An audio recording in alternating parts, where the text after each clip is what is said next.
রিজিক বাড়ানোর ইসলামী উপায়, কুরআন ও সহিহ হাদিসের আলোকে 5টি বিষয় নিয়ে আজকের আলোচনা। আসসালামু আলাইকুম ওয়া রাহমাতুল্লাহ। আপনি কি অনেক পরিশ্রম করছেন কিন্তু রিজিকে বরকত অনুভব করছেন না?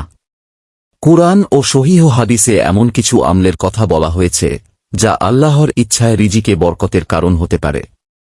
আজ আমরা সেই আমলগুলো জানব, তাই ভিডিওটি শেষ পর্যন্ত দেখুন। প্রিয় ভাই ও বোনেরা, রিজিকের মালিক একমাত্র আল্লাহ তাআলা। তিনি যাকে ইচ্ছা প্রাচুর্য দেন এবং যাকে ইচ্ছা সীমিত করে দেন। কিন্তু তিনি আমাদের এমন কিছু আমল শিখিয়েছেন যা রিজিকে বরকতের কারণ হতে পারে। 1. তাকওয়া অবলম্বন করুন। আল্লাহ তাআলা বলেন, যে আল্লাহকে ভয় করে, তাকওয়া অবলম্বন করে, আল্লাহ তার জন্য উত্তরণের পথ বের করে দেন এবং তাকে এমন উৎস থেকে রিজিক দেন যা সে কল্পনাও করতে পারে না। সূরা আত-তালাক 65:2-3। 2. বেশি বেশি ইস্তিগফার করুন। নবী নূহ আলাইহিস সালাম তাঁর জাতিকে বলেছিলেন, তোমরা তোমাদের রবের কাছে ক্ষমা প্রার্থনা করো, নিশ্চয়ই তিনি অতি ক্ষমাশীল।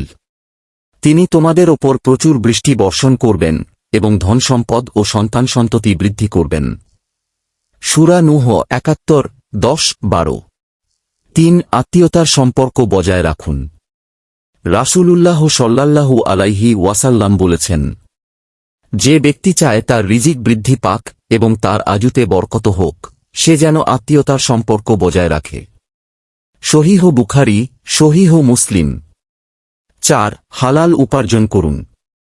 অল্প হলেও হালাল উপার্জনে বরকত থাকে। হারাম উপার্জন বাহ্যিকভাবে বেশি মনে হলেও তাতে বরকত থাকে না। তাই সর্বদা হালাল উপার্জনের চেষ্টা করুন। 5. দোয়া ও আল্লাহর ওপর ভরসা। রাসূলুল্লাহ সাল্লাল্লাহু আলাইহি ওয়াসাল্লাম বলেছেন, তোমরা যদি আল্লাহর ওপর যথাযথ ভরসা করতে, তবে তিনি তোমাদের এমনভাবে রিজিক দিতেন যেমন পাখিদের দেন। তারা সকালে ক্ষুধার্ত বের হয় এবং সন্ধ্যায় পেট ভরে ফিরে আসে। সুনান আত-তিরমিজি। প্রিয় দর্শক, রিজিক শুধু অর্থ নয়, সুস্থতা, ঈমান, নেক সন্তান, মানসিক প্রশান্তি এসব আল্লাহর দেওয়া রিজিক। তাই আসুন আমরা তাকওয়া অবলম্বন করি, বেশি বেশি ইস্তিগফার করি, হালাল উপার্জন করি, আত্মীয়তার সম্পর্ক বজায় রাখি এবং আল্লাহর ওপর পূর্ণ ভরসা রাখি। আল্লাহ তাআলা আমাদের রিজিকে হালাল ও বরকত দান করুন, আমিন।